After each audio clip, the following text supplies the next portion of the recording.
તો ચેપ્ટર 5 માં હવે આપણે નેક્સ્ટ ટોપિક તરફ આગળ વધીએ. તો નેક્સ્ટ આપણે બે ફંક્શન સમજવાના છે, એક ઘાતાંકી વિધિ અને તેના પરથી તેનું એક વ્યસ્ત વિધેય આવશે, લઘુગુણકી વિધેય. ઓકે, આ બંને ફંક્શન છે એ સમજવા જરૂરી છે. તમારે એક્ઝામમાં કે એની ડિટેલિંગ નહીં આવે. અત્યારે જે બી ડિસ્ક્રિપ્શન આપણે ભણશું તો એ કોઈ ડિસ્ક્રિપ્શન છે એક્ઝામમાં નહીં આવે, પરંતુ આ ફંક્શન વિશે તમને બેઝિક આઈડિયા હોવો જરૂરી છે. તો સૌપ્રથમ ઘાતાંકી વિધિ એક્સપોનેન્શિયલ ફંક્શન આપણે કોને કહેશું? તો જો કોઈ ફંક્શન છે કે f કે જે r થી r પ્લસ હશે અને f of x equals to a raised to x, જ્યાં a greater than 1 માટેની ડિસ્કશન છે અત્યારે આપણે. બાકી a નું મૂલ્ય તો કોઈ બી હોઈ શકે. ઓકે, તો ત્યાં a greater than 1 અને a belongs to r કોઈ બી વાસ્તવિક સંખ્યા હોઈ શકે છે. તો બંને માટે આપણે ખાસ ડિસ્કસ તો કરશું, પરંતુ હંમેશા f of x equals to a raised to x હોય તો a greater than 1 જ આપણે સ્વીકારશું. તો અહીંયા આગળ શું કહેવા માંગે છે? તો કે આધારમાં કોન્સ્ટન્ટ હશે. a છે એ કોઈ એક અચળ હશે. ફંક્શન છે કોનું છે? x નું છે. અને x છે ઘાતમાં છે. કોની ઘાતમાં છે? અચળની ઘાતમાં. તો આ ટાઈપનું ફંક્શન કે જેને આપણે શું કહીશું? ઘાતાંકીય વિધેય કહીશું. ઓકે, જે ચલ છે એ ઘાતમાં આવેલો હશે તો આ ટાઈપનું ફંક્શન ઘાતાંકી વિધિ તરીકે ઓળખાશે. એમાં બી જો આધારમાં a raised to x હોય તો આ ટાઈપના ફંક્શનને સામાન્ય ઘાતાંકીય વિધિ કહેશું. અને જો આધારમાં e હોય, e છે એ કોઈ કોન્સ્ટન્ટ છે કે જેનું મૂલ્ય છે એ 2 થી 3 ની વચ્ચે આવેલું છે. ઓકે, તો આને આપણે કહીશું પ્રાકૃતિક ઘાતાંકીય વિધેય. તો આ બે પ્રકારના ફંક્શન જોવા મળશે આપણને. ખાસ એક સ્પેશિયલ કેસ થઈ ગયો, તમે આને પ્રાકૃતિકને તમે એક સ્પેશિયલ કેસ કહી શકો. ઓકે, જો આધારમાં e હોય તો. હવે આ ફંક્શન વિશે આપણે બેઝિક ડિટેલ જોઈએ એ પહેલા આપણે ગ્રાફ જોઈએ કે આ ટાઈપના ફંક્શન હોય, જેમ કે ઉદાહરણ તરીકે f of x equals to આધારમાં જો હું 2 લઉં તો 2 raised to x, 3 raised to x, 4 raised to x. Okay, આવા એક્ઝામ્પલ્સ છે આપણે કહી શકીએ કે જે ઘાતાંકીય વિધેયના છે. તો આ જે તે ફંક્શન માટે તેનો ગ્રાફ છે કેવા પ્રકારનો જોવા મળશે. તો એ ગ્રાફને આપણે ડિસ્કશન કરીએ તો ગ્રાફ છે આપણે ટેક્સ્ટબુકમાં ડ્રો કરેલા છે જોઈએ તો અહીંયા આપણે સીધી જ ટેક્સ્ટબુકમાંથી ઉઠાંતરી કરીએ. ઓકે, ટાઈમ વેસ્ટ નહીં કરીએ ડ્રો કરવામાં. તો અહીંયા આપણને આ આકૃતિમાં જે ગ્રાફ આપેલો છે જેમાં 1 by 1 તમે એક પછી ફંક્શનના ગ્રાફ જુઓ તો કે y equals to 2 raised to x, 5 raised to x, e raised to x, 3 raised to x, તેના ગ્રાફ ડ્રો કરેલા છે. બ્લુ કલરનો ગ્રાફ છે એ કોનો છે? y equals to 2 raised to x, ત્યારબાદ 5 raised to x, y equals to 5 raised to x છે. તો આ જે આપણને ઓરેન્જ કલરનો જે ગ્રાફ દેખાય છે, ઓકે, તો એ આપણને 5 raised to x નો મળે છે. પછી e raised to x તો રેડ કલરનો છે, 3 raised to x ગ્રીન કલરનો છે ગ્રાફ, રાઈટ. તો અહીંયા જો આધારમાં મૂલ્ય જે છે એનું મૂલ્ય એ 1 કરતા મોટું હોય ત્યારે ગ્રાફ છે આપણને કંઈક આ રીતે જોવા મળે છે. ઓકે, હવે જો એનું મૂલ્ય છે એ લેસ ધેન 1 હોય એટલે કે 0 થી 1 ની વચ્ચે હશે તો એક્ઝેક્ટ આનું y અક્ષ પ્રત્યે જે પ્રતિબિંબ મળે એ પ્રકારનો મળશે ગ્રાફ. જુઓ અહીંયા તમે 1 by 2 raised to x આધારમાં છે 1 કરતા નાનું મૂલ્ય આવે છે. તો હવે ગ્રાફ છે અહીંયા ગ્રીન કલરનો આપણને જોવા મળે છે. એક્ઝેક્ટલી તમે આ રીતનો જે ગ્રાફ હતો એનું y અક્ષ પ્રત્યે પ્રતિબિંબ મળે છે એવું કહી શકીએ. પછી 1/3 છે, 1/4 છે, તેના ગ્રાફ આ રીતે આપણને જોવા મળે છે.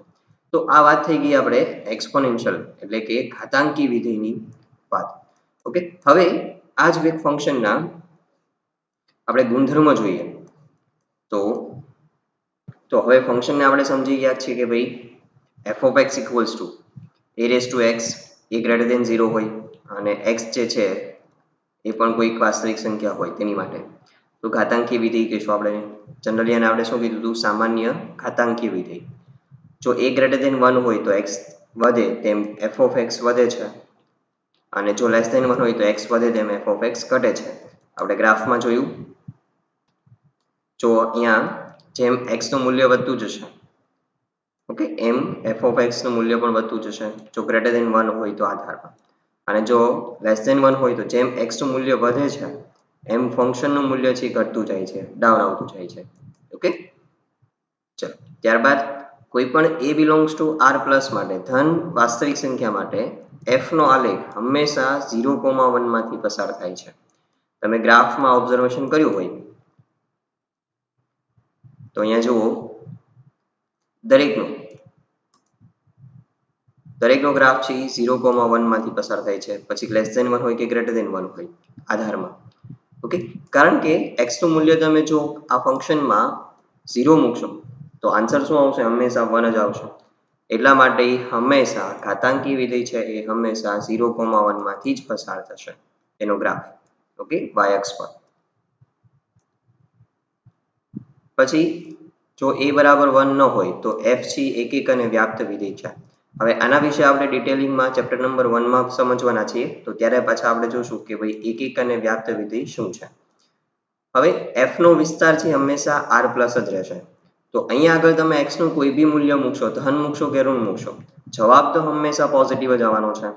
ઓકે, તો એટલા માટે આ ફંક્શનનો વિસ્તાર છે શું રહેશે? r પ્લસ, ધન વાસ્તવિક સંખ્યાઓ જ મળશે. જેમ a ની કિંમત વધે a ગ્રેટર ધેન 1 માટે f નો આલેખ y અક્ષ તરફ ઢળે છે, y અક્ષ તરફ ઢળતો જશે. જો a ની કિંમત જેમ વધારતા જઈએ છીએ, આપણે ગ્રાફમાં જોઈએ, જો અહીં આધારમાં 2 હતો, પછી 5 વધારી દીધો મેં. ઓકે, હવે 1 by 1 ક્રમમાં આપણે લઈએ તો તમને વધારે સમજાશે. 2 પછી e રેસ ટુ x, પછી 3 અને પછી 5 રેસ ટુ x. ઓકે, ક્રમમાં ચડતા ક્રમમાં આપણે લઈએ. ઓકે, તો e નું મૂલ્ય તો 2 થી 3 ની વચ્ચે આવશે, એટલા માટે 2 પછી e પછી 3 અને પછી 5. તો સૌથી પહેલા 2 જુઓ તો એનો બ્લુ કલરનો ગ્રાફ છે, પછી રેડ કલરનો ગ્રાફ છે એ કોનો છે? e રેસ ટુ x નો. આધારમાં હવે શું કરીએ? મૂલ્ય વધારતા ગયા આપણે, પછી 3 રેસ ટુ x કર્યું તો ગ્રીન કલરનો ગ્રાફ, અને પછી 5 રેસ ટુ x કર્યું તો ઓરેન્જ કલરનો ગ્રાફ આપણને મળે છે. રાઈટ, તો જેમ જેમ આધાર વધાર્યો એમ જુઓ તમે આ ગ્રાફનો જે ઢોળાવ છે, ઓકે, એ કઈ તરફ ઝૂકે છે? એ y અક્ષ તરફ ઢળતો જાય છે. ઓકે, એટલે ઝડપથી મૂલ્યમાં વધારો થતો જાય છે એમ કહી શકીએ આપણે. પછી a ગ્રેટર ધેન 1 માટે જો x ઋણ હોય અને ઘટે તો f નો આલેખ x અક્ષની નજીક ને નજીક આવે છે, પરંતુ x અક્ષને છેદતો નથી. એટલે આ ફંક્શનનું મૂલ્ય ક્યારેય 0 નથી બનતું, ક્યારેય 0 શક્ય બનશે નહીં, પરંતુ 0 ની ખૂબ જ નજીક આવતું જશે. ઓકે, ગ્રાફમાં આપણે ઓબ્ઝર્વેશન કરીએ તો અહીંયા જુઓ, ઓકે, ખૂબ જ નજીક આવશે, ક્યારેય x અક્ષને અડશે નહીં. ઓકે, એ જ રીતે અહીંયા બી x અક્ષને ક્યારેય બી અડશે નહીં. આ એક સમાંતર બની જાય છે અનંત અંતર સુધી. ચલો હવે અમુક સામાન્ય નિયમો આપણે ભણીને આવ્યા છીએ. ઘાતાંકના નિયમો છે a raise to x into a raise to y, તો a raise to x plus y થઈ જશે. a raise to x upon a raise to y તો a raise to x minus y થશે. a raise to x whole raise to y તો a raise to x y થશે. પછી a into b whole raise to x, તો બંનેને સ્વતંત્ર રીતે ઘાત મળી શકે છે. ઓકે, તો આ અમુક બેઝિક આપણા ઘાતાંકના નિયમો છે, તમે મગજમાં ક્લિયર રાખો. તો આ વાત થઈ ગઈ આપણે ઘાતાંકી વિધેય. હવે એના પરથી બીજું ફંક્શન છે એ સમજીએ આપણે. ચલો હવે લઘુગુણકી વિધેય સમજવા માટે જે આપણે ઘાતાંકી વિધેય લીધું હતું એ ફરીથી લખું કે ફંક્શન છે r થી r પ્લસ હશે અને f of x equals to a raised to x હશે, જ્યાં a greater than 1 માટે. તો હવે આ ફંક્શન માટે જો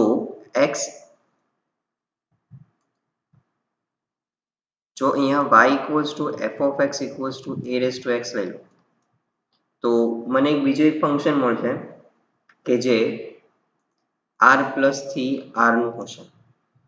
ઓકે, અને અહીંથી જો આપણે x ને કરતા બનાવી દઈએ તો x બરાબર તમને કંઈક મળશે log વાય આધાર એ. ઓકે, તો આ ટાઈપના ફંક્શનને લોગેરિધમ ફંક્શન અથવા લઘુગુણકીય વિધેય કહે છે.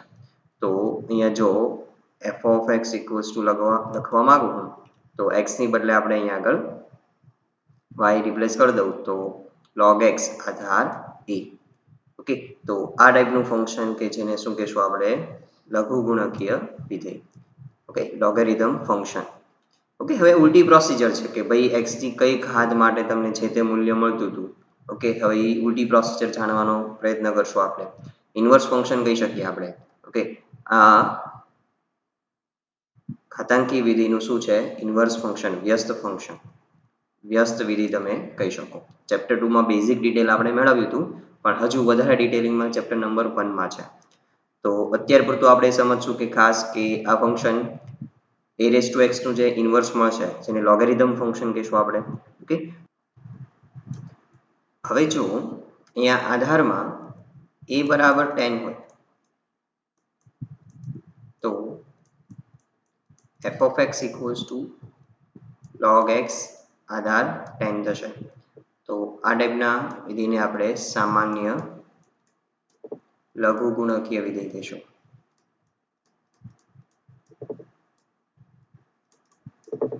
ઓકે, અને જો a બરાબર e હોય, આધારમાં e આવી જાય તો f of x equals to log x આધાર e. તો આને આપણે કહીશું પ્રાકૃતિક નેચરલ લઘુગુણકીય વિધેય. હવે અહીંયા log x છે કે જે આધાર e, જેને અલગ અલગ રીતે પણ દર્શાવવામાં આવે છે, ln આધારમાં e, અથવા તો માત્ર log x લખો. અહીંયા આધાર નહીં લખ્યો હોય તો બી તમારે સમજી લેવાનું કે એ શું છે? log x આધાર e છે, પ્રાકૃતિક log છે, અથવા તો ln x. ઓકે, આ રીતે અલગ અલગ દર્શાવવાની મેથડ્સ છે એમની. હવે આપણે આ લોગેરિધમ ફંક્શનનો ગ્રાફ જોઈએ. ચલો, અહીંયા y equals to 10 raised to x ઘાતાંકી વિધેય હોય તેનો ગ્રાફ છે આપણને કંઈક આ પ્રમાણે જોવા મળશે. હવે તમે y equals to x line draw કરી દો આ જ યામ ભૂમિતિમાં. ઓકે, એટલે 45 ના ખૂણે થશે 0,0 માંથી પસાર થતી. તો આ રેખાની સાપેક્ષે જે આપણને પ્રતિબિંબ મળે y equals to 10 raised to x, કે એ જોઈ શકો તમે અહીંયા ગ્રીન લાઈન તરીકે આ મળે છે. તો આ જે ગ્રાફ થઈ ગયો એ log x બેઝ 10 સામાન્ય લઘુગુણકનો ગ્રાફ થઈ જશે. ઓકે, આ ગ્રાફ છે શેમાંથી પસાર થતો હતો? 0,1 માંથી. તો એનો લઘુગુણકી વિધિનો ગ્રાફ 1,0 માંથી પસાર થશે x અક્ષ પરના બિંદુમાંથી. રાઈટ, પછી આ જ રીતે આપણે જો નેચરલ લોગેરિધમ હોય તેનો ગ્રાફ બી દોરી શકીએ છીએ. જો y equals to e raised to x હોય તેનો ગ્રાફ આપણને કંઈક આ રીતે મળતો હતો. તો એક્ઝેક્ટ એનું પ્રતિબિંબ y equals to x રેખાની પ્રત્યે આપણને જે મળે એ log x નો ગ્રાફ થઈ જશે, અને એ બી 1,0 માંથી જ પસાર થશે. તો અહીંયા આપણે ડિસ્કસ પણ કરતા જઈએ અલગ અલગ ગુણધર્મો એમના.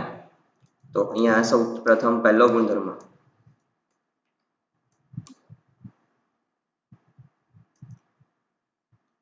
કે log વિધિનો પ્રદેશ r પ્લસ અને વિસ્તાર r છે. ફક્ત ધન વાસ્તવિક સંખ્યાઓનો લઘુગુણક મેળવી શકાય, અને જો x belongs to r plus તો log x એ વાસ્તવિક સંખ્યા છે. ઓકે, અધરવાઇઝ એ વાસ્તવિક સંખ્યા બનશે નહીં. પછી જેમ a ની 0 ઘાત 1 થાય તેમ log 1 આધાર કોઈ બી હોય, log 1 આવશે એટલે હંમેશા તેનું મૂલ્ય શું આવશે? 0 થઈ જશે. ઓકે, અહીંયા તમે એવો પ્રશ્ન પૂછો કે ઘાતાંકી વિધિનું મૂલ્ય 1 ક્યારે થયું? તો કે ઘાત કેવી હતી? 0 હતી. આધારમાં કોઈ બી હશે પરંતુ ઘાત 0 હશે એટલે હંમેશા મૂલ્ય શું થઈ જશે? 1. તો એટલા માટે લોગેરિધમ ફંક્શનમાં log 1 આધાર કોઈ બી હોય મૂલ્ય હંમેશા 0 થશે. પછી a raised to 1 તો a આવે છે આન્સર. એટલા માટે અહીંયા log a Aadhaar a. Okay, જેનો log જોવો છે મૂલ્ય અને આધારમાં જે મૂલ્ય છે બંને સમાન હોય તો હંમેશા તે log નું મૂલ્ય 1 થશે. લોગેરિધમ ફંક્શનનું મૂલ્ય હંમેશા 1 જ થશે. પછી આના પરથી એક ખાસ નિયમ કે આપણને વિકલનમાં ઓકે અને ઇન્ટિગ્રેશનમાં ઘણો બધો હેલ્પફુલ થશે. તો અહીંયા આગળ આ જે નિયમ છે કે આધારમાં a ની ઘાત છે log x આધાર a, તો જે મેઇન આધાર છે એ અને log નો આધાર જો સમાન હોય એ મૂલ્યથી x બરાબર થઈ જશે. ઓકે, જો મારી પાસે આના પરથી એમ કહી શકું કે મારી પાસે જો આ રીતનું ટર્મ હોય કે x રેઝ ટુ y છે, તો મારે એને આધારના સ્વરૂપમાં લખવું છે. ઓકે, તો હું e રેઝ ટુ log આધાર e x raise to y આમ લખી શકું. ઓકે, y હોય તો આપણે એને લખી શકીએ a raise to log y આધાર a. ઓકે, આ બંને આધાર કેવા છે? સરખા છે. ઓકે, તો જેનો log જોતા હોય એ બરાબર મૂલ્ય થઈ જશે y. એવી રીતે અહીંયા આગળ x રેઝ ટુ y છે તેના બરાબર અહીંયા છે x રેઝ ટુ y, અહીંયા બંને આધાર સરખા છે માટે. ઓકે, જે રીતે અહીંયા બી છે જુઓ તો e rays to log x આધાર e, તો મૂલ્ય થશે x જ. ઓકે, તો એક આ નિયમ ખાસ ધ્યાન રાખો. ઓકે, આ તમારે નોટ ડાઉન કરીને રાખવાના છે દરેક ગુણધર્મો બધા જ. ત્યારબાદ લોગેરિધમના નિયમો. ઓકે, ખાસ અગત્યના, હવે અવારનવાર આપણને જરૂર પડવાની છે. log m into n Aadhaar a હોય, બે પછી અહીંયા આગળ ગુણાકારમાં છે, તો બંનેને સ્વતંત્ર રીતે log મળી જશે અને વચ્ચે સરવાળો આવી જશે. ગુણાકાર તો સરવાળો. ઓકે, તો log m plus log n આધાર જે હતો એ જ. પછી ભાગાકારમાં હોય log m upon n, તો બાદબાકીમાં આવી જશે log m minus log n. પછી log x છે કે જેની n ઘાત છે, તો આ ઘાત છે આગળ આવી જશે મલ્ટીપ્લિકેશનમાં, તો આ ઘાતને તમે નિયમ પ્રમાણે આગળ લાવી શકો છો. ઓકે, તો સીધું જ અહીંયા થઈ જશે n into log x Aadhaar a. પછી ખાસ અગત્યનો નિયમ આધાર પરિવર્તનનો નિયમ. log b આધાર a હોય, okay, log b Aadhaar a હોય, તો અહીંયા થઈ જશે log b આધાર e થશે. ઓકે, અહીંયા આગળ c છે પણ એના બદલે અહીંયા આવશે log b Aadhaar e upon log a આધાર e. રાઈટ, તો આ રીતનો આપણે આધાર પરિવર્તનનો નિયમ કરી શકીએ છીએ. કારણ કે વિકલનમાં ખાસ જ્યારે બી તમે વિકલન કરતા હો ત્યારે આધાર હંમેશા e હોવો જોઈએ, તો જ વિકલન છે એ પોસિબલ થશે. ઓકે, તો આ રીતના આપણા ફંક્શનના ગુણધર્મો બંને ફંક્શનના. ઓકે, લઘુગુણકી વિધેય અને ઘાતાંકી વિધેય અને એના નિયમો, ખાસ ખાસ તો લોગેરિધમના 4 નિયમો. હવે આપણને બંને ફંક્શનના વિકલન તો આવડે છે કે પહેલું dy dx of log x હોય તો એ થશે 1 upon x, આપણે યાદ રાખેલા છે આગળ. અને dy dx of e rays two x હોય તો e રેઝ ટુ x થશે. અને જો dy dx of a raise two x હોય તો એનું થશે a raise two x log a આધાર e. ઓકે, તો આ આટલા આપણા વિકલનના સૂત્રો. તો હવે પછીની એક્સરસાઇઝ છે કે જેમાં ખૂબ જ ઇઝી પ્રશ્નો પદ આપેલા છે કે જે લઘુગુણકી અથવા તો ઘાતાંકી વિધિ આધારિત છે, તો એ આપણે જોઈએ. ચલો, એક્સરસાઇઝ 5.4 એનસીઈઆરટી ની નીચે આપેલા ફંક્શનનું આપણે x ની સાપેક્ષે વિકલન કરવાનું છે. તો ચેઇન રૂલ ખાસ ભૂલવાનું નથી. ઓકે, ચેઇન રૂલ તો આપણને હેલ્પફુલ થશે જ. તો સૌપ્રથમ આપણે ક્વેશ્ચન નંબર ફર્સ્ટ છે સોલ્વ કરીએ. ચલો, આ ફંક્શનમાં વિકલન કરવાનું છે આપણે x પ્રત્યે. તો x પ્રત્યે વિકલન કરીએ તો dy dx of e rays two x upon sin x. ચલો, બે ફંક્શન ભાગાકારમાં છે તો અહીંયા આપણે ભાગાકારનો નિયમ વાપરવો પડશે. તો sin છેદમાં છેદનો વર્ગ. હવે અંશમાં શું કરશું? છેદ અચળ, અંશનું વિકલન dy dx of e rays two x minus અંશ અચળ છેદનું વિકલન dy dx of sin x. તો આમ sin x into e raise to x નું e રેસ ટુ x વિકલન minus e raise to x sin x નું વિકલન થશે cos x અને છેદમાં sin square x as it is. Okay, simple question છે. e raise to x common લઈ લો તો અહીંયા થશે sin x minus cos x upon sin square x. તો આપણું વિકલનનો આન્સર. ચલો ત્યારબાદ સેકન્ડ ક્વેશ્ચન છે. તો આ ક્વેશ્ચન તમારે જાતે સોલ્વ કરવાનો. e raise two sin inverse x પહેલા e રેસ ટુ x નું e રેસ ટુ x ની જેમ કરી દો. ઓકે, પછી ચેઇન રૂલ પ્રમાણે sin ઇન્વર્સ x નું વિકલન આવે મૂકી દો. Third question. ચલો થર્ડ ક્વેશ્ચનમાં અહીંયા હું તમને ખાલી સમજાવી દઉં. ચલો પહેલા e raise to x cube, તો e raise to x cube નું વિકલન થશે e raise to x cube. બાકી ચેઇન રૂલ પ્રમાણે મલ્ટીપ્લિકેશનમાં આવશે x ક્યુબ નું.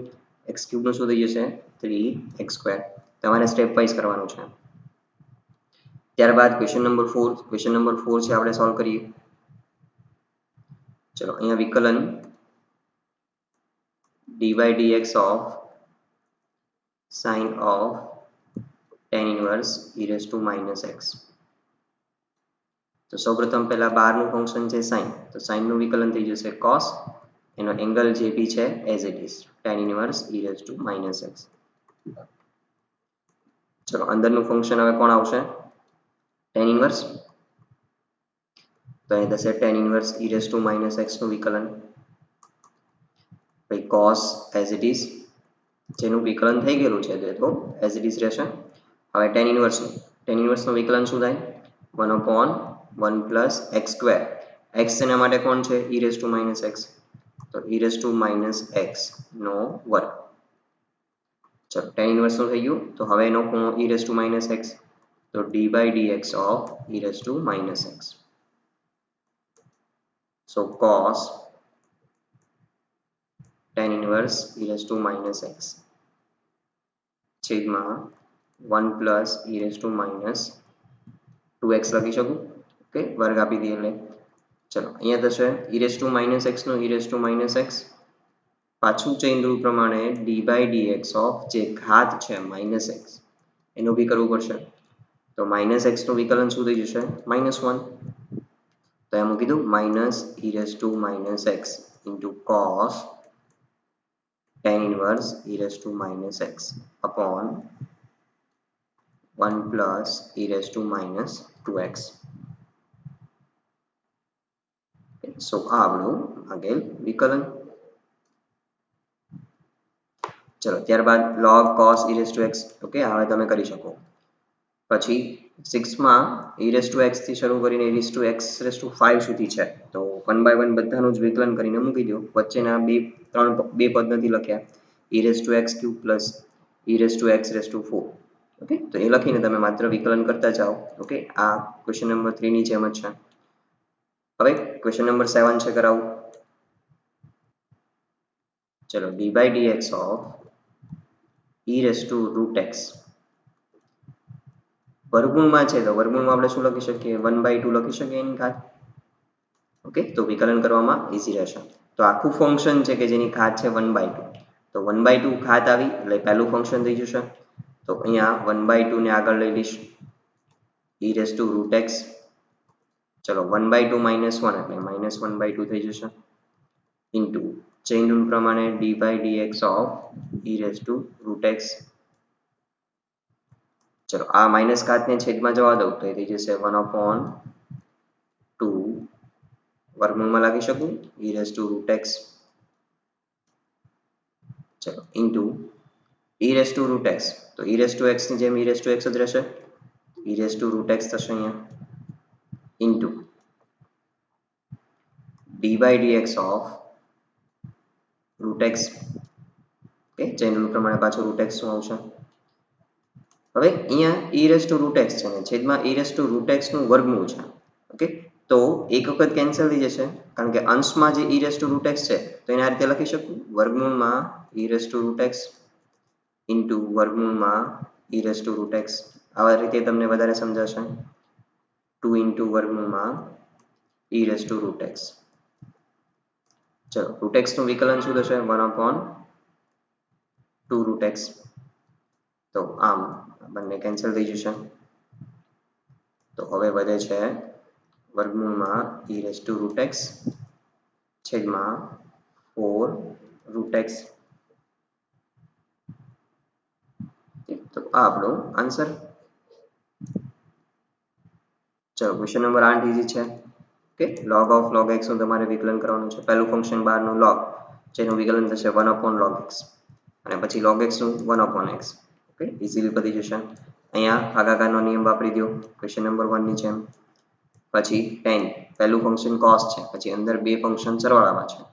cos નું minus sign angle as it is, log x નું 1/x પ્લસ e⁻x. ઓકે, તો આ રીતનું આપણે એક્સપોનેન્શિયલ ફંક્શન, ઘાતાંકી વિધિ અથવા લોગરિધમ ફંક્શનના આ રીતે આપણે વિકલન કરી શકશું. હવે ઉદાહરણ નંબર 44માં ત્રીજો પ્રશ્ન છે. તો આ ટાઈપના પ્રશ્ન આવે ત્યારે આપણે કેવી રીતે સોલ્વ કરશું, ખાસ લોગ આધારિત છે તો એ સમજી લઈએ. ચલો અહીંયા આપણે આ ફંક્શનનું વિકલન કરીએ d/dx ઓફ log આધાર 7 છે અને log x. અહીંયા નથી લખ્યો આધાર, તો શું હશે? ત્યાં e હશે, થિયરીમાં સમજ્યા પ્રમાણે. હવે વિકલન છે કોનું શક્ય છે? તો કે d/dx ઓફ log x કે જેનું 1/x થાય છે.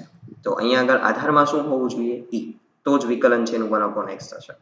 જ્યારે અહીંયા આધારમાં શું છે? 7 છે. તો અહીંયા આપણે હવે આધાર પરિવર્તનના નિયમનો ઉપયોગ કરશું. આધારને બદલી દઈશું. તો d/dx ઓફ ચલો log of log x અને આધાર જે હતો એને છેદમાં log આપી દીધી તો log 7, જેથી બંને log ફંક્શનના આધાર હવે શું થઈ જાય? e.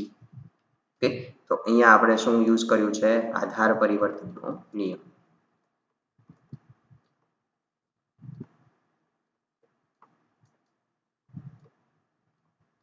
જેથી હવે આપણે એને વિકલન શક્ય બનાવી શકીએ. તો log 7 છે તો અચળ કહેવાશે એટલે વિકલનની બહાર આવી જશે. સો 1/ માત્ર log 7 લખશો તો બી ચાલશે. તો d/dx ઓફ log x. તો હવે આપણે તેનું વિકલન કરીને મૂકતા જઈએ તો 1/log 7 into log of log x. તો log નું થાય 1/x, આ છે એની માટે x છે એટલે 1/x થઈ જશે. અહીંયા 1/log x into d/dx of log x. Chain rule પ્રમાણે ફરી પાછું log x નું થશે. તો આમ 1/log 7 into 1/log x into 1/x. તો આમ અહીંયા થઈ જાય છે 1/x into log x into log 7. તો આ થઈ ગયું આપણા માંગેલ ફંક્શનનું વિકલન. તો આ પ્રશ્નમાં ખાસ ધ્યાન રાખો કે જ્યારે બી લોગમાં e સિવાય કંઈ બી આવે તો પહેલા આધાર પરિવર્તનનો નિયમ વાપરીને તમે એને આધાર e માં કન્વર્ટ કરી દો કે જેથી વિકલન છે આપણે ઈઝી કરી શકીએ. તો હોમવર્કમાં તમારે બંને વિધિના ગુણધર્મો છે ખાસ 2 વખત લખો, યાદ રહી જશે. ઉદાહરણ નંબર 29 5.4 હોલ એક્સરસાઇઝ અને ઉદાહરણ નંબર 44 માં ત્રીજો પ્રશ્ન. ઓકે, તો એટલો હોમવર્ક છે કે જે ઘાતાંકી વિધિ અને લઘુગુણકીય વિધિ આધારિત છે.